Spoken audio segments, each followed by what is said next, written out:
이제 우리 함께 하나님 말씀 보십니다. 신약성경 사도행전 제28장입니다. 28장 23절에서 제28절까지 말씀 함께 보십니다.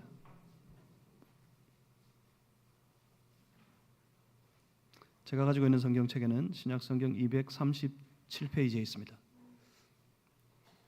사도행전 제일 마지막 장입니다. 28장 23절로 28절까지 말씀. 오늘 거룩한 주일 아침에 예배드리는 우리 무리에게 허락하신 우리 살아계신 하나님의 말씀입니다. 우리 한 절씩 저와 여러분이 나눠서 교독합니다. 제가 먼저 읽겠습니다. 그들이 날짜를 정하고 그가 유숙하는 집에 많이 오니 바울이 아침부터 저녁까지 강론하여 하나님의 나라를 증언하고 모세의 율법과 선지자의 말을 가지고 예수에 대하여 권하더라. 그 말을 믿는 사람도 있고 믿지 아니하는 사람도 있어 서로 맞지 아니하여 흩어질 때에 바울이 한 말로 이르되 성령이 선지자 이사야를 통하여 너희 조상들에게 말씀하신 것이 옳도다. 일러스되 이 백성에게 가서 말하기를 너희가 듣기는 들어도 도무지 깨닫지 못하며 보기는 보아도 도무지 알지 못하는도다. 이 백성들의 마음이 우둔하여져서 그 귀로는 둔하게 듣고 눈은 감았으니 이는 눈으로 보고 귀로 듣고 마음으로 깨달아 돌아오면 내가 고쳐줄까 함이라 하였으니 그런즉 하나님의 이 구원이 이방인에게로 보내어진 줄 알라. 그들은 그것을 들으리라 하더라. 아멘. 사도행전 제일 마지막입니다. 28장 23절부터 함께 읽었는데 28장 이 마지막 장 1절부터 전반에 걸쳐서 한번 살펴보고 사도행전을 전체적으로 이제 정리해야 될 때가 된 것 같습니다. 계속되는 복음의 행전이라는 제목으로 함께 말씀을 나누실 때 귀한 은혜가 있기를 바랍니다. 제가 잠시 기도합니다. 살아계신 하나님, 주의 성령을 지금 예배드리는 우리 각자의 심령에 한량없이 부어 주시옵소서. 성령 충만하게 하여 주시옵소서. 성령님, 말씀의 영이 되신 주의 성령께서 우리 안에 임하셔서 우리의 마음이 활짝 열려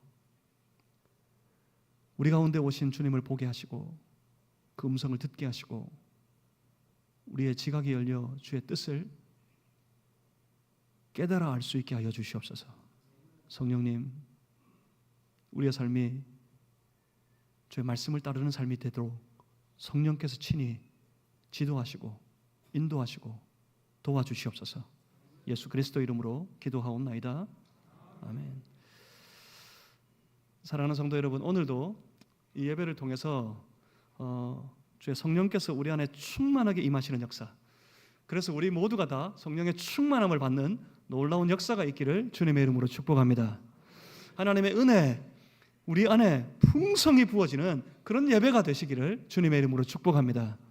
그런 사모함 가지고 다시 이 말씀으로 우리 함께 나아가 보겠습니다. 그런 사모하는 마음 가지고 이 말씀 함께 붙잡으러 나아가겠습니다. 주의 복음, 오늘 사도행전 28장 제일 마지막에 이르게 됩니다. 우리 이 여정에서 사도행전의 모든 여정을 통해서 분명히 확인한 것이 하나 있어요. 주의 복음이 이 땅에 떨어졌을 때 그 복음을 받은 수많은 무리들, 그들의 삶이 이 복음 때문에 많은 변화를 겪게 되고 복음의 변화를 겪은 삶들이 계속해서 그들이 나아가는 곳마다 주의 복음을 외치고 주의 복음을 전하였더니 또 다른 사람들이 그 복음을 듣고 예수를 믿고 삶의 변화를 받고 새로운 세계가 펼쳐지는 놀라운 과정들, 놀라운 역사들을 우리는 사도행전을 통해 보았습니다. 처음 그 복음은 예루살렘에 머물러 있었지만 마치 예루살렘에 갇힌 것처럼 있었지만 성령께서 강력하게 역사하심으로 인해서 예루살렘을 벗어나서 온 유대를 지나 사마리아를 건너 땅끝으로 이 복음이 확장되어져 가는 놀라운 여정들을 보았습니다. 그 복음의 여정은 어떻습니까? 사도행전을 끝으로 복음의 여정이 끝이 났습니까? 아닙니다. 그렇지 않습니다. 오늘도 그 복음의 여정은 우리의 삶을 통해 지속적으로 나타나고 세계 열방을 향해서 뻗어 나아가고 있습니다. 오늘도 주의 복음은 우리 주께서 택하신 우리 주님의 택함 받은 수많은 사람들의 삶 속으로 계속해서 뻗어 나아가고 있습니다. 주의 복음이 사람을 만나면 사람을 고칩니다. 주의 복음이 사람을 만나면 사람을 변화시킵니다. 고치고 변화시켜서 한 사람 한 사람의 속에서 주님의 나라를 열어가고 있습니다. 주의 복음은 지리적으로 어떤 곳에 선포되는 것이 아닙니다. 땅끝을 향한다고 해서 지리적으로 땅끝을 향해 가는 게 아닙니다. 주의 복음은 주의 택한 사람들의 속으로 뻗어갑니다. 하나님의 나라는 지리적으로 어떤 곳에 나타나는 것이 아닙니다. 하나님의 나라는 주의 복음을 만난 사람들, 복음을 영접한 사람들, 그 사람들의 삶에 변화의 역사가 일어나고 그 변화 속에서 주님의 통치를 복종하고 순종하는 그들의 사람들의 삶 속에 주님의 나라가 이루어지고 임하게 되는 겁니다. 그런데 그 복음이 선포될 때마다 그 복음 앞에 서게 되지만, 복음 앞에 서면 그 복음을 영접한 사람들의 삶에 놀라운 변화의 역사, 주님의 나라를 이루어내는 역사가 나타나는데, 그런데 그 복음 앞에 서게 되지만 여전히 그 복음이 보이지 않고 여전히 그 복음의 외침이 들리지 않는 사람들도 있습니다. 그저 그들에게는 주의 말씀이, 주의 복음이 귓전을 울리고 스쳐 지나가기만 할 뿐입니다. 왜 그럴까요? 무엇 때문에 그렇습니까? 왜 어떤 이는 듣고 깨닫고 고침받아서 주님의 나라를 경험하며 살아가는데, 왜 어떤 사람은 어떤 변화도 없이 여전하고 그대로 이기만 합니까? 차이가 어디에 있습니까? 도대체 어디에서 그 차이가 옵니까? 그 차이는 궁극적으로 들여다보면 딱 한 가지입니다. 말씀에, 내게 선포되는, 내게 주어지는 말씀에 어떻게 반응하느냐, 말씀을 어떻게 듣느냐, 말씀을 어떻게 받아들이고 붙잡느냐, 거기에 달려 있습니다. 주의 말씀, 내가 읽고 내가 듣는, 내 삶에 선포되어지는 주의 말씀에 내 마음을 활짝 열고 그 말씀을 받아들이고 그 말씀을, 내게 주신 그 말씀을 내가 살아가는, 내가 생활하는 모든 삶의 영역에 적용하면, 그러면 그 삶의 가치가 달라져요. 그 인생의 세계관이 달라져요. 그리고 그 인생이 바라는 소망이 틀려집니다. 그래서 그가 살아가는 생활의 태도가 변합니다. 변화받은 태도로 살아가는 그 모든 생활을 통해서 그 인생이 만들어내는 모든 결과물들이 달라집니다. 이것을 일러서 한마디로 사람이, 그의 삶이 변화받았다, 그렇게 말하는 겁니다. 이런 복음이 오늘도 주의 택함받은 백성들에게, 우리 주께서 선택한 그 사람들에게 여전히 뻗어가고 있습니다. 그러니까 여전히 그 놀라운 변화의 역사들을 이 복음의 현장에서 이루어내고 있다는 말입니다. 이제 우리는 사도행전의 제일 마지막 장을 보게 됩니다. 우리는 성령이 이 땅에 임하시는 오순절 성령 충만의 역사 이후에 언제부턴가 이 사도행전이 그 많은 사도들이나 제자들 중에서 특별히 한 사람의 여정에 주목하고 있는 것을 보아왔습니다. 우리는 그 한 사람을 압니다. 그 사람이 예수님을 만났고 그가 그에게 주신 그 말씀을 마음으로 받아들였습니다. 그리고 그는 그 말씀을 통해서 주께서 자신에게 품고 계신 주님의 소망을 발견했습니다. 다름 아닌 복음의 증언자, 복음의 증인 되는 것, 이것이 주님의 소망이고, 그래서 그는 자기 인생의 사명으로 그러한 그와 같은 삶을 붙잡았습니다. 그는 사명에 붙들려서 여기까지 왔습니다. 순간순간 꿈을 꾸면서 왔습니다. 온 세계에 뻗어나아갈 주 예수 그리스도의 복음을 바라보면서 그는 로마를 꿈꾸면서 마지막을 달리고 있었습니다. 놀랍게도 그의 삶의 여정을 우리 주님께서 한 걸음 한 걸음 끝까지 추적하셨고 우리 주님이 그와 함께 하셨습니다. 과연 그가 말씀하셨던 것처럼 하늘과 땅의 모든 권세를 다 동원해서 우리 주님이 그 사람을 지켜내셨습니다. 주께서 추적하시는 삶, 주께서 함께 하시는 삶, 그래서 끝내 그 삶을 지켜내시는 주님의 놀라운 은혜가 그 한 사람을 통해 나타나고 있었다는 말입니다. 우리는 여기서 한 가지 발견하고 넘어가야겠습니다. 여러분, 그런 소망이 여러분 안에 있지 않습니까? 주님이 나와 함께 하셨으면 좋겠다. 온갖 세상의 위험과 어려움 속에서도 수많은 위기 가운데서도 주께서 지켜주는, 주께서 지켜내시는 그런 인생이 되었으면 좋겠다 하는 소망이 여러분 안에 있지 않습니까? 그 방법은, 그런 인생을 살아가는 방법은 딱 한 가지입니다.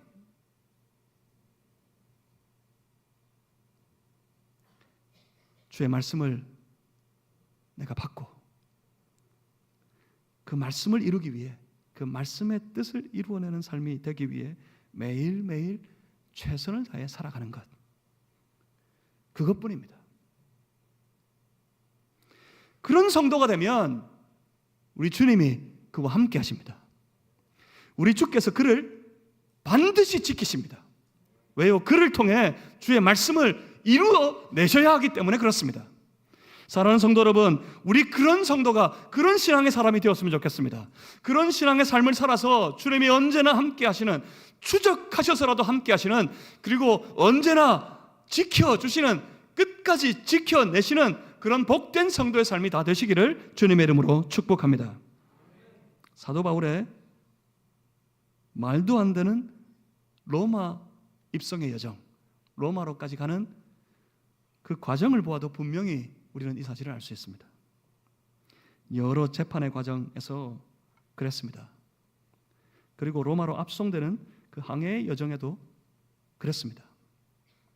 분명 보이는 상황은 말도 안 되는 어려움과 위기의 연속이었습니다. 그런데 분명히 그가 세상의 현장에서 만난 건 전부 어려움이었고, 전부 핍박이었고, 심각한 고난이었고, 무서운 환난이었어요. 큰 풍랑도 찾아왔고 완전히 침몰해버릴 것 같은 그런 인생이었습니다. 그런데 보이는 곳에 분명히 그런 위기들이 닥쳐왔는데 보이지 않는 곳에서는 보이지 않는 하나님의 손이 그 사람 사도 바울을 붙들고 계셨습니다. 그 놀라운 하나님의 섭리가 사도 바울을 그렇게 로마로 몰아가고 계셨습니다. 성도의 신앙의 삶을 어떻게 비유하면 좋을까요? 성도의 신앙의 삶은 보이는 세상을 통한 삶이 아닙니다. 여러분, 이걸 영적인 감각으로 아주 선명하고도 확실하게 깨닫게 될 때 여러분 신비한 신앙의 세계를 그때부터 경험하고 확인할 수 있어요. 우리 신앙의 삶, 성도의 신앙의 여정은 보이는 세상 속에 있지 않습니다. 우리 성도의 신앙의 삶은 보이지 않는 곳에서 하나님의 손과 연결되어 있습니다. 우리 신앙의 여정이 보이지 않지만 강력하게 역사하시는 하나님의 손에 연결되어 있어야만 합니다. 신앙의 삶은 율법의 경전이나 읽고 그것을 외우고 재물을 잡아다가 제사라 드리고 의식을 지키는 그런 종교적인 행위와는 그 차원이 틀린 역사입니다. 여러분 보십시오. 큰 풍랑 유라굴로를 만난 바울의 배, 바울이 탔던 그 배는 어떻게 됐을까요? 끝내 그 풍랑에서 그 배는 어떤 상함도 없이 안전하게 무트로 향해 갔을까요? 그 배는 보이는 큰 풍랑 앞에서 힘없이 결국 좌초되고 맙니다. 산산이 부서지고 좌초되고 맙니다. 그렇지만 놀랍게도 하나님께서 바울에게 말씀하셨던 그대로 그 배는 좌초되었지만 그 배가 좌초되고 침몰하는 그 과정 속에서도 사람은 하나도 잃지 않았습니다. 그들이 간신히 무틀 만나 구조되었는데 그 섬이 멜리데라는 섬이었습니다. 시칠리아 반도 바로 밑에 있는 멜리데라는 섬에 그들이 구조되어 안착합니다. 우여곡절 끝에 멜리데 섬을 떠난 이 바울의 일행들, 그 일행들이 12절 사도행전 28장 12절 말씀을 보시면 수라구사에 도착하게 되고 시칠리아 반도에 있는 수라구사에 도착해서 그 수라구사에서 사흘을 머뭅니다. 그리고 13절 보시면 조금 더 올라가서 레기온에서 하루를 보냅니다. 그리고 그 이튿날 보디올에 이르게 됩니다. 이게 이 지도를 보시면 확실히 아시는데 멜리데 섬에서 시칠리아 반도로 들어가죠. 수라구사에서 사흘, 레기온에서 하루, 그리고 보디올. 뭐 같으세요? 바로 그 위에 로마가 있어요. 로마로 올라가고 있어요. 그래서 14절 사도행전 28장 14절 하반절에 보시면 이렇게 말씀합니다. 그래서 우리는 이와 같이 로마로 가니라. 그때 바울의 심정이 어땠을까요? 로마를 꿈꾸던 바울입니다. 그렇게도 로마로 가야겠다고 발버둥을 치던 바울입니다. 내가 로마도 보아야 하리라. 그의 꿈을 선포하기도 했습니다. 그런데 그가 예루살렘에 체포된 후 꼼짝달싹 못하고 구금 상태에 보냈던 그 많은 오랜 시간들, 죄수가 되어서 배로 압송되어져 가는 과정에서 그가 겪었던 그 험한 일들, 그 과정에 어땠을 것 같습니까? 뭐 바울이라고 별반 우리하고 틀릴까요?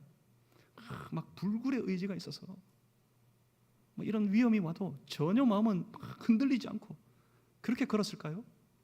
만약 바울이 정말 우리와 똑같은 성정을 가진 사람이었다면 그 수많은 위기, 수많은 박해, 수많은 핍박들, 유대인들은 왜 그렇게 바울을 쫓아다니면서 왜 그렇게 집요하게 반대하고 왜 그렇게 집요하게 핍박하고 심지어 그를 그렇게 집요하게 죽이려고 했습니까? 자기를 죽이려 드는 저 동족들, 그가 겪는 그 수많은 핍박과 박해와 환난과 어려움들, 그 속에서 어땠을까요? 포기하고 싶지 않았을까요? 이것만 내려놓으면 이 어려움이 내게 물러가지 않을까, 그런 마음이 들지도 않았을까요? 이 어처구니 없는 일들을 겪으면서 다 내려놓고 싶지 않았겠습니까? 그런데 그때마다 우리 주께서 말씀하셨습니다. 예루살렘에서 네가 한 것처럼 네가 로마에서도 복음을 전해야 될 것이다. 또 주님이 말씀하셨습니다. 네가 반드시 가이사 앞에 서야 할 것이다. 그렇게 말씀하십니다. 문제는 뭡니까? 말씀이 있어도 그 말씀 때문에 전혀 요동하지 않을 수 있어요. 내려놓고 싶으면 내려놓을 수도 있고, 버리고 싶으면 버릴 수도 있고, 돌아서고 싶으면 돌아설 수도 있고, 분명히 그래요. 우리 늘 그렇게 하는 것처럼 주님이 말씀하시지만 말씀 별로 상관하지 않고, 주님이 말씀하셨지만 말씀에 별로 아랑곳하지 않고, 저 세상 깊은 곳으로 가면 교회만 오면 누구보다 말씀 잘 받는 것처럼 아주 거룩하고 엄숙하게 아주 종교적인 자세를 가지고 다 예배를 드리는데, 예배당만 나가면 다 잊어버리고 오늘 설교가 뭐였는지, 지난주 설교의 내용이 뭐였는지는 고사하고 설교의 제목이 뭐였는지도 다 잊어먹고, 기억나세요? 추석이 돼가지고 더 많이 빠져서 특히나 더 몰라. 지난주에 설교 제목이 뭐였는지 다 잊어버리고 말씀을 기억하더라도 그래요. 현실이 그런데, 상황이 어떻는데, 그러면서 말씀을 따르는 것 잠시 접어두고 포기하고, 사실은 말씀 알면서도 말씀에 아랑곳하지 않고, 이렇게 하면 안 되는 거 내가 알아. 그렇지만 이게 무슨 말입니까? 말씀하고 상관없이 말씀에 반대로 하겠다는 거예요. 우리 그렇게 살 때가 얼마나 많아요. 바울에게 말씀하셨어요. 그 어려움이 숱하게 밀려올 때, 그때 주님이 네가 로마에 가서도 복음 전해야 된다. 네가 가이사 앞에도 서야겠다. 그렇게 말씀하시지만 눈 한 번 찔끔 감아버리면 끝입니다. 그런데 문제는 뭡니까? 문제는 바울에게 믿음이 있었다는 사실입니다. 바울은 믿었습니다. 뭐라고 그랬지요? 뭘 믿었다 그래요? 주님의 말씀이, 주님의 하신 말씀을 주께서 말씀하신 대로 다 이루실 것이라고 내가 주님을 신뢰한다. 내가 주를 믿노라. 바울은 말씀하신 주님, 그 주님이 말씀대로 다 이루실 그 신뢰하는 믿음을 가진 사람이었습니다. 그래서 그는 포기할 수 없었어요. 그래서 그는 끝까지 저 로마를 향해서 하나님의 인도하심 속에, 하나님의 보이지 않는 그 큰 강력한 손에 붙들려서 그는 로마로 갑니다. 그리고 드디어 14절 하반절이었죠. 그래서 우리는 이와 같이 로마로 가니라. 이때 바울의 마음, 바울의 심정이 어땠을 것 같습니까? 하나님께서 결국 이렇게 하셨구나. 하나님께서 결국 이렇게 하시는구나. 그런 마음이지 않았겠습니까? 사랑하는 성도 여러분, 우리도 그랬으면 좋겠습니다. 우리의 삶도 그와 같이 주의 말씀 붙잡고 주의 말씀 의지하고 그 말씀을 소망하면서 그 말씀을 이루기 위해 끝까지 결코 포기하지 않고 온전히 믿음 가지고 날마다 매일을 살아가는 그런 성도의 삶이 되시기를 주님의 이름으로 소망합니다. 정말 그랬으면 좋겠습니다. 반드시 그랬으면 좋겠습니다. 하나님은 함께 하시고 하나님은 지켜내실 겁니다. 그 말씀을 쫓아가는 그 삶을 하나님은 추적하여서라도 그와 함께 하시고 그를 지켜내실 겁니다. 결국 우리도 그렇게 고백하게 될 겁니다. 지금 힘들어도, 지금 어려워도 결국 끝내 우리 인생도 그렇게 고백하는 인생이 될 겁니다. 하나님께서 이렇게 하셨구나. 하나님께서 이렇게 하시려고 그때 그 풍랑 속에서 날 지키셨고 내게 말씀하셨구나. 하나님은 끝내 하나님의 일을 이루시는구나. 우리도 그렇게 고백하며 하나님 찬송하게 될 줄 믿습니다. 그리고 우리는 사도행전 28장 15절에서 또 아주 감격스러운 장면을 보게 됩니다. 바울이 이제 로마로 접근하고 있습니다. 근데 그 사실을 로마에 있는 어떤 이들이 들었어요. 그래서 그곳 형제들이, 로마에 있는 형제들이, 곧 교회를 말하는 거겠죠. 로마 교회 신앙의 동지, 신앙의 동력자들이 15절에 이렇게 말합니다. 우리 소식을 듣고 앞비오 강장과 트레스타베르네까지 맞으러 오니 바울이 그들을 보고 하나님께 감사하고 담대한 마음을 얻으니라. 무슨 일입니까 이게? 사실 로마에는 사도 바울이 오기 전에, 사도 바울이 그렇게 로마로 가기를 원했지만 사도 바울이 로마에 가기 전에 이미 로마에는 자생적으로 교회가 생겨 있었습니다. 그 교회를 바울도 알고 있었어요. 그래서 그 교회를 향하여서 보냈던 편지가 있죠. 그 편지가 바로 로마서였습니다. 이미 보낸 바울의 편지, 그 로마서를 통해서 로마에 있는 교회의 성도들, 그 형제와 자매들은 사도 바울을 알고 있었어요. 로마를 향한 사도 바울의 마음을 그들이 알고 있었습니다. 사도 바울은 로마에서 그렇게 고백하기도 했습니다. 내가 너희 보기를 간절히 원하노라고 그렇게 고백하기도 했습니다. 그래서 그 형제들이 바울을 맞이하러 여기까지 왔습니다. 이렇게 비록 죄수로 붙들려서 두려움 가운데 입성한 로마였지만 거기서 바울은 자신을 맞이하는 믿음의 동력자들, 신앙의 동지들을 만나게 되었습니다. 그들을 보았을 때 성경을 보십시오. 15절 하반절에 그럽니다. 바울이 그들을 보고 담대한 마음을 얻으니라. 사실 참 두려웠을 텐데, 죄수의 신분으로 참 막막했을 텐데, 이렇게 붙들려 있는데 가서 뭐 하지? 가서 어떻게 하지? 그런 마음이었을 텐데 저들을 보고 바울은 감사하고 담대한 마음을 얻었습니다. 이렇게 마음을 같이 하는 동력자들, 그들이 있음을 보았을 때 바울은 담대함을 얻을 수 있었답니다. 그래서 아마 이후에 그 로마에 붙들려 있는 상황 가운데서도 바울은 담대하게 복음의 사역을 계속할 수 있었을지도 모르겠습니다. 마음을 함께하는 동력자, 신앙의 동지들은 그렇습니다. 힘을 줍니다. 담대함을 줍니다. 그 힘으로 바울은 담대하게 이 복음의 사역을 계속해서 전진해 나아가게 됩니다. 그러니 사랑하는 성도 여러분, 우리가 다, 우리 온 교회가 다 그랬으면 좋겠습니다. 곁에 있는 믿음의 동지, 신앙의 동력자 한번 보십시오. 우리 앞뒤 좌우 한번 보십시오. 여러분, 믿음의 동력자입니까?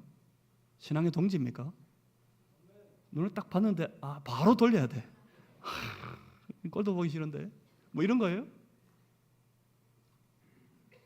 다 함께 이 거룩한 공동체 안에서 주님 오시는 그날까지 이 사명 감당하는 믿음의 여정을 함께 달려가는 거룩한 믿음의 동력자들, 함께 뜻을 나누는, 그 뜻을 함께 나누는 신앙의 거룩한 동지들이 되어서 우리 주님의 일을 끝까지 이루어가는, 끝내 이루어내는 복된 교회가 되실 수 있기를 주님의 이름으로 축복합니다.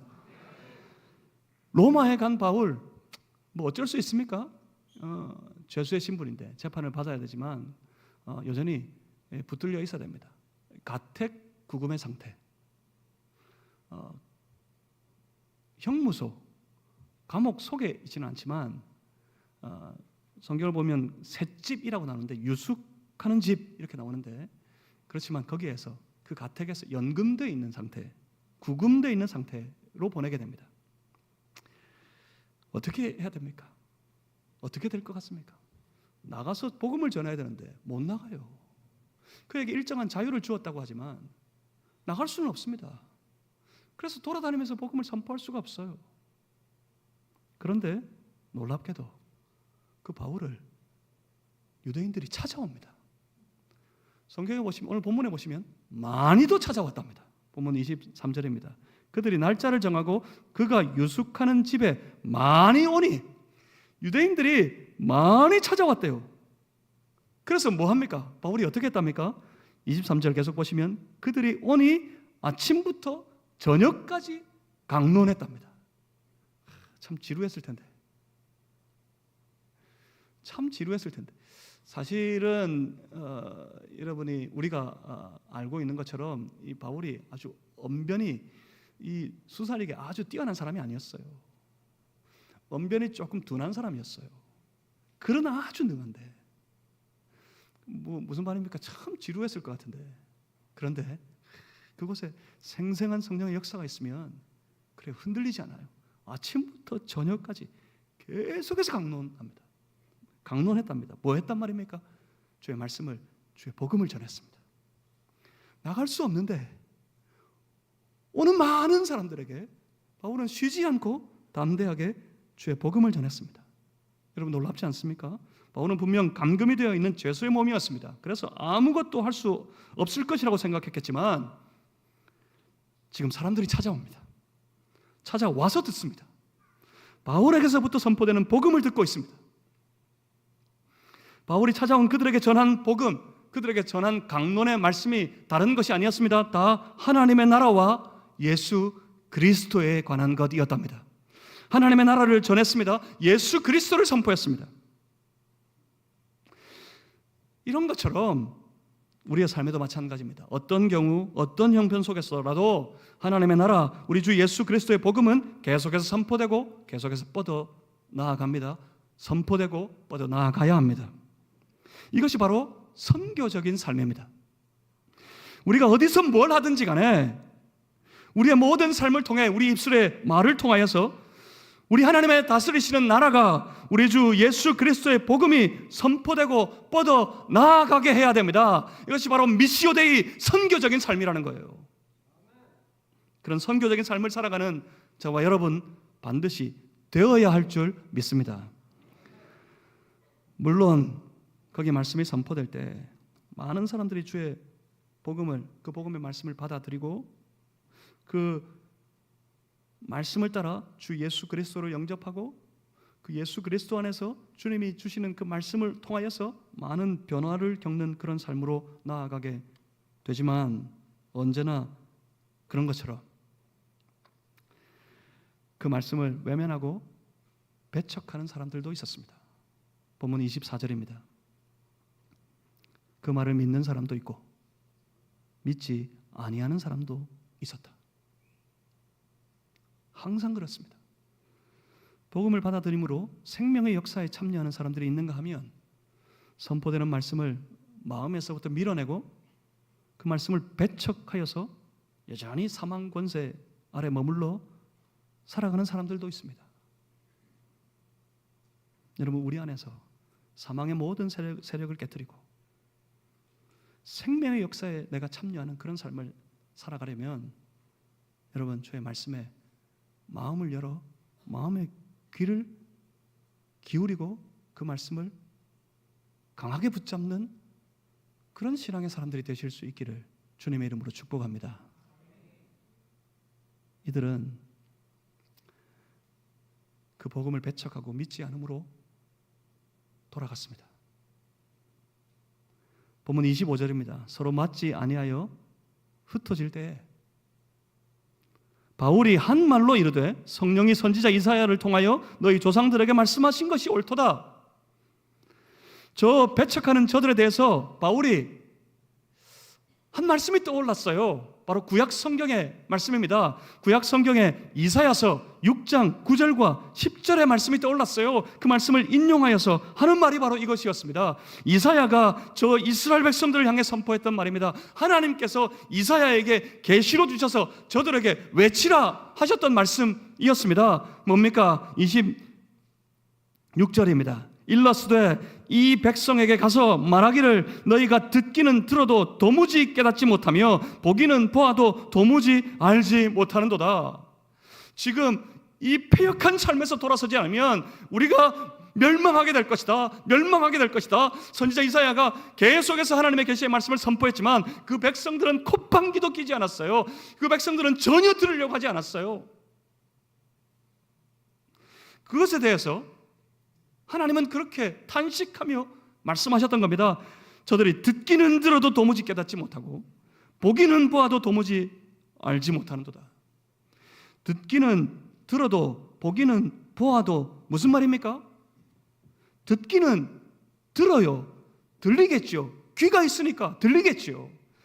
그런데 뭐라고요? 듣지 못한다. 그렇게 말씀하십니다. 뭐라고 합니까 또? 보기는 보아도 눈이 있으니까 보이겠죠. 그런데 그들이 보지 못한다. 전혀 그들에게 보이지 않는다. 그렇게 말씀합니다. 왜요? 왜 그렇습니까? 듣기는 듣는데 듣는 게 아닙니다. 이게 무슨 말이에요? 앞에 듣는 거하고 뒤에 듣는 거하고 방식이 틀린 거예요. 앞에 듣는 건 뭐죠? 귀로 듣는 거예요. 그런데 뒤에 듣는 건 뭐죠? 보기는 보아도 무슨 말입니까? 앞에 보는 거하고 보이지 않아요? 뒤에 보는 거하고 방식이 틀려요. 앞에 보는 건 뭐로 봅니까? 눈으로 봐요. 육체의 눈으로. 근데 뒤에 보는 건 뭐죠? 왜 안 들리고 왜 못 보는 거죠? 27절에 이렇게 말씀합니다. 27절, 이 백성들의 마음이 우둔하여져서, 뭐가 우둔해졌다고? 마음이 우둔하여져서 그 귀로는 둔하게 듣고 그 눈은 감아버렸다. 무엇을 향하여서? 하나님의 계시의 말씀을 향하여서. 분명히 계시의 말씀이 선포되고 있지만, 그게 분명히 그들의 귀에는 들리지만 전혀 들리지가 않고 눈은 감아졌고, 그래서 보이지 않습니다. 무엇 때문입니까? 똑같이 선포되는데 어떤 이에게는 분명 들려지고 어떤 이에게는 분명히 보여집니다. 그래서 붙잡을 수 있었어요. 눈에 보이니까, 귀에 들리니까 붙잡을 수 있었어요. 그것을 그 마음에 영접하고 삶의 변화까지 나아갔습니다. 그렇지만 어떤 이는 전혀 들리지가 않고 전혀 보이지가 않아요. 분명히 들었는데, 분명히 보았는데 전혀 들리지가 않고 전혀 보이지가 않아요. 성경이 뭐라고 말씀합니까? 무엇 때문이나 그럽니까? 마음이 우둔하여져서. 여러분 기억하십니까? 성경을 읽는 방식, 하나님의 말씀을 듣는 방법은 세상의 여러 서적들, 여러 유익한 서적들을 읽는 방식과 세상의 여러 우리 귀전에 울리는, 우리 귀를 즐겁게 하는 수많은 소리들을 듣는 방식하고 완전히 틀려다 그랬어요. 뭐로 보고 뭐로 들어요? 말씀은 마음으로 듣고 마음으로 보는 겁니다. 우리 하나님 어디서 만나요? 우리 하나님 이곳에 계십니다. 우리 예배 가운데 임재하셨습니다. 어디 계십니까? 어디 계시다고요? 우리 하나님은 우리 마음에 임재하십니다. 우리가 어디서 하나님 만나요? 이 예배당에서 만나요? 예배당에 있는 우리가 어디서 하나님 만나요? 예배당에 앉았지만 우리가 우리의 마음속으로 임하신 하나님이 계신 그곳으로 들어가야 만나요. 하나님을 마음에서 하나님 만나는 거예요. 그 마음에서 내게 하시는 말씀을 듣는 거예요. 마음으로 듣는 거예요. 우리가 뭐로 하나님 봐요? 우리 마음의 눈으로 하나님 보는 거예요. 하나님의 말씀하시는 그 장면을 보는 거예요. 그러니까 마음이 우둔해지면, 그래서 그 마음이 닫혀져 버리면 전혀 들리지 않습니다. 전혀 보이지 않습니다. 소리가 작은 게 아닙니다. 그 선포되는 복음이 선명하지 않기 때문이 아닙니다. 오히려 듣는 이들의 마음이 우둔해져서 영적인 눈을 감아버렸기 때문입니다. 딱 감고는 듣지 않습니다. 보지 않습니다. 아니, 들으려고 하지 않습니다. 보려고 하지 않습니다. 그러니 사랑하는 성도 여러분, 복음의 역사, 말씀의 역사, 그 복음이, 말씀이 이루는 놀라운 생명의 역사를 여러분 누리고 경험하는 신앙의 삶을 살고 싶습니까? 그럼 어떻게 해야 돼요? 마음을 여시길 바랍니다. 우리를 향해 선포되는 모든 말씀을 향하여서 그 마음을 활짝 열어 제치는 성도들이 되시기를 바랍니다. 안 됩니까? 기도하세요. 부르짖어서라도 마음을 준비시키고 마음을 열어 제치시기를 주님의 이름으로 축복합니다. 그래야 들립니다. 그래야 보입니다. 마음이 열려서 보이고 마음이 열려서 들려야 합니다. 왜 그래야 합니까? 그래야 살 수가 있어요. 우리가 이 땅을 살아가는 방식과 하나님 나라를 살아가는 방식이 틀리지요. 완전히 틀립니다. 우리 육신의 눈으로, 우리 육신의 귀로 이 땅을 살아갈 수 있는지는 몰라도 마음이 우둔하여지고 닫혀버리면 하나님의 나라는 결코 살아갈 수가 없습니다. 이걸 열어야, 그래서 들어야, 그래서 보아야 우리가 살아갈 수 있는 겁니다. 본문 27절에 이렇게 말씀합니다. 눈으로 보고 귀로 듣고 마음으로 깨달아 돌아오면 내가 고쳐줄까 하미라.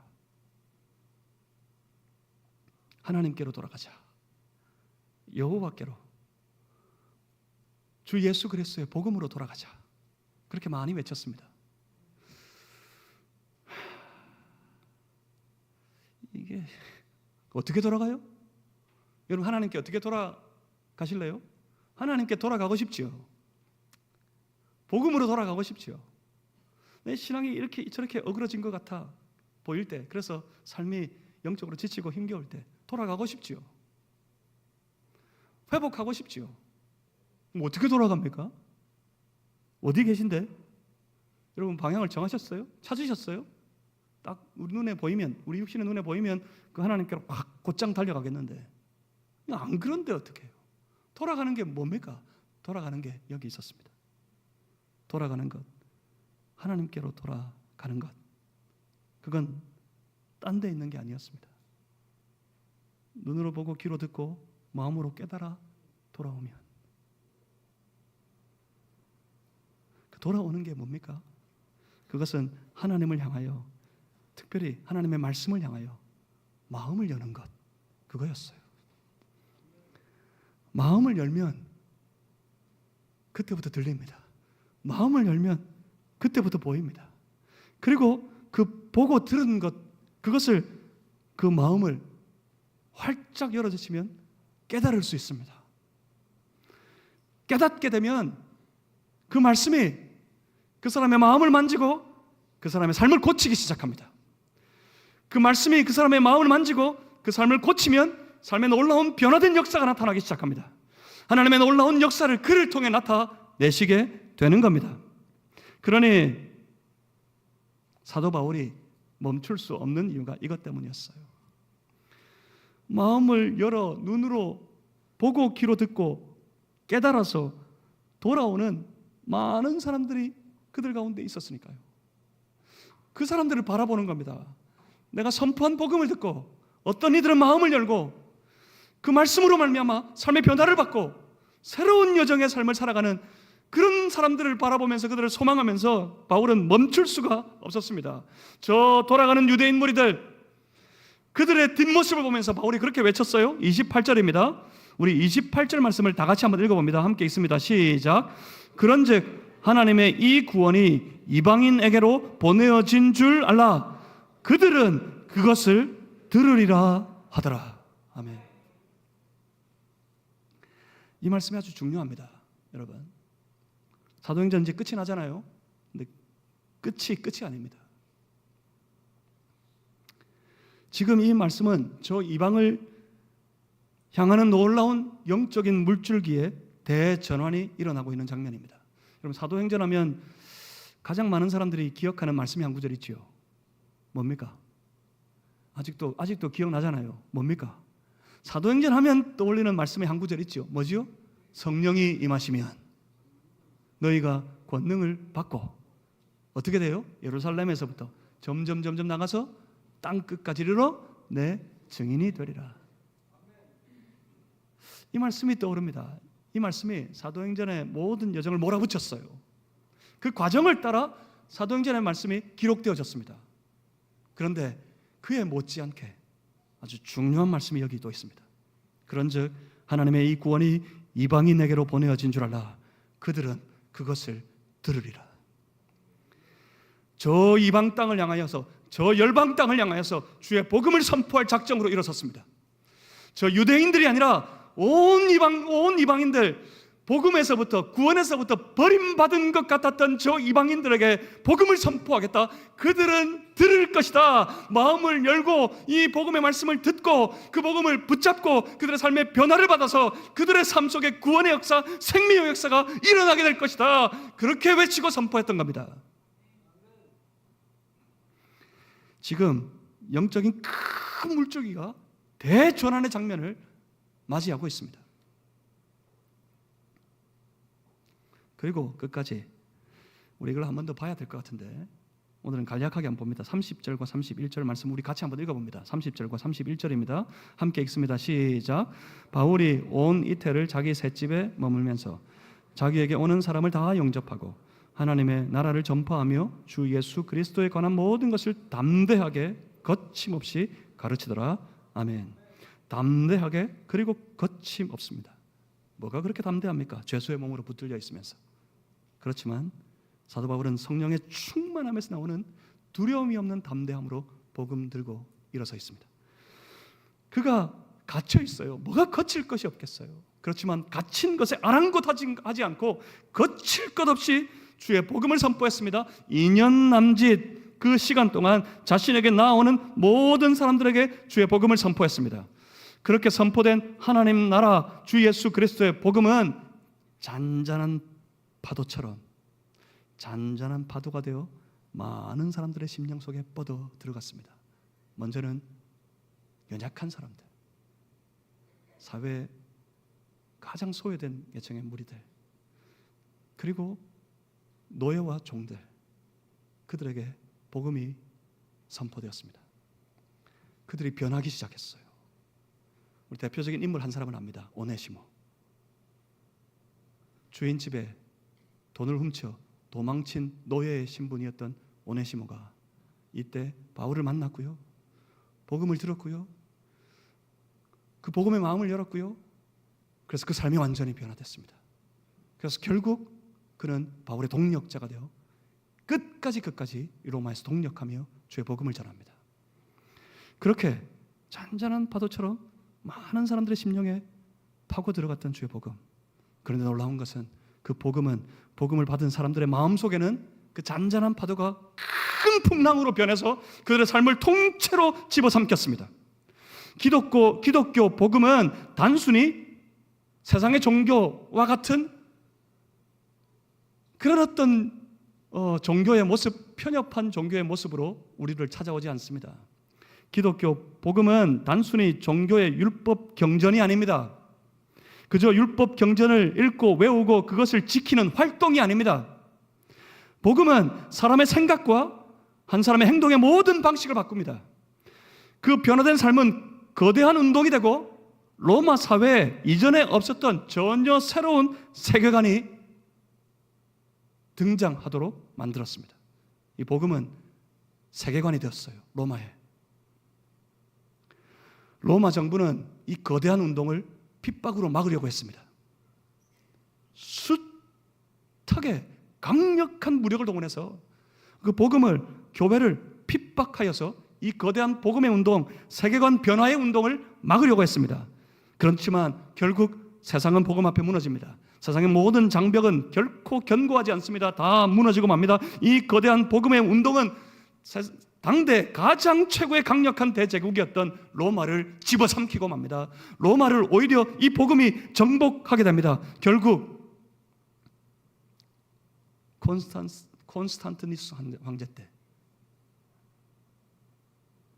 이 기독교를 전 로마 제국의 국교로 선포하기에 이르게 됩니다.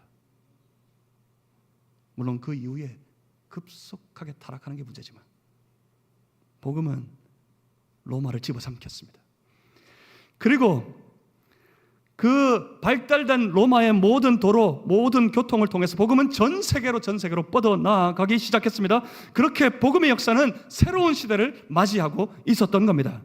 사도행전 28장은 여기서 끝이 납니다. 그런데 끝이 아니었습니다.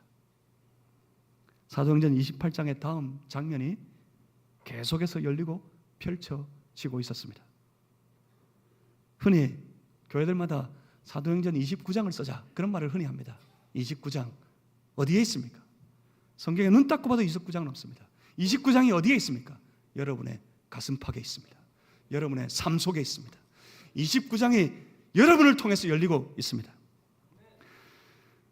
마음을 열어서 주의 복음을 먼저 들은 우리가 이 복음에 대한 놀라운 사명감을 가지고 사도행전 29장을 함께 여전히 기록하고 여전히 그 세계를 열어가는 복된 믿음의 사람들, 복음의 사람들 다 되실 수 있기를 주님의 이름으로 축복합니다.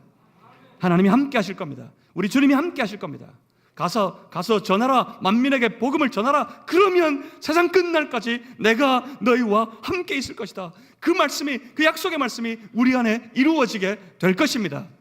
여전히 복음 들고 살아가는, 믿음 가지고 살아가는, 툭하면 하나님 나라 말하고 툭하면 예수 그리스도 외치는 그런 믿음의 사람들, 복음 운동하는 믿음의 사람들 다 되실 수 있기를 주님의 이름으로 축복합니다. 언제까지요? 주님 오시는 그날까지. 이제 주님 금방 오십니다. 오시는 그날 주님 만나야 될 텐데 안 올 것 같지요? 오시다가 말 것 같지요. 주님 오시는 그날 뭐로 준비합니까? 예수님 맞이하기 위해 뭐 어떻게 준비하겠습니까? 열심히 신학 공부하면 준비할 수 있습니까? 열심히 성경 읽고 있으면 그날 준비합니까? 열심히 착하게 살면 준비합니까? 아니면 주님 오실 날이 점점 다가오고 있으니까 세상에 더 많은 것 좀 차지하도록 열심히 노력하자. 그러면 그날 준비하는 겁니까? 주님 오실 그날 모든 것이 끝날 테니까 주님 오시기 전에 세상 좀 더 열심히 마음껏 누리자. 그러면 세상에서 열심히 달려가시겠습니까? 그러면 주님 오실 날 준비합니까? 주님 오실 날 다가오니까 우리 안에 있는 모든 문제 다 부딪히고 치고받고 싸우자. 그러면 주님 오실 그날 어떻게 주님 맞이하겠습니까? 주님 오시는 그날 뭐로 준비합니까?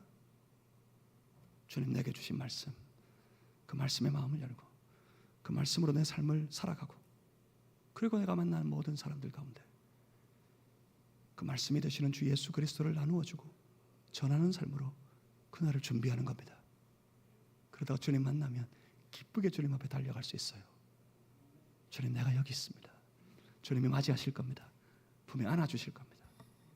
기쁨으로 주님 만나는 성도, 품에 마음껏 충분하게 이렇게 허그, 포옹, 푹 안아주시는 그런 믿음의 성도들 되실 수 있기를 주님의 이름으로 축복합니다. 기도하겠습니다. 살아계신 아버지 하나님, 우리 주님 따라갑니다. 세상 많은 사람들 주의 말씀 외면하고 제 마음대로 살지만 우리는 우리의 마음을 열고 주님을 맞이하고 주의 말씀을 붙잡고 주님 오시는 그날까지 말씀 따라 살렵니다.